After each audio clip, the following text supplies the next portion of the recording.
Experiencing a key fob not detected error in your 2013 Nissan Altima?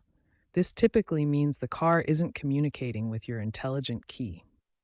The most common culprit is a dead or dying CR2032 battery inside the key fob. Open the fob carefully with a small screwdriver and replace the battery, ensuring the positive side faces up. Signal interference from metal objects or electronic devices can also cause this issue, so ensure the key is clear from other objects and always within 3 feet of the car. If a battery replacement doesn't solve the issue, move on to resetting the intelligent key. If a new battery doesn't fix the problem, try resetting your intelligent key. Insert the key into the ignition, even if you have a push-button start. Cycle the key to the on position 5 times within 10 seconds, then remove it. This can recalibrate the system.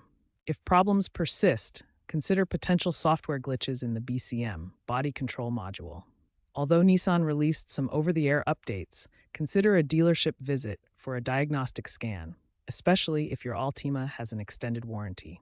Corrosion on the battery contacts can also cause issues, so inspect and clean them if necessary. Aftermarket alarms can sometimes interfere as well.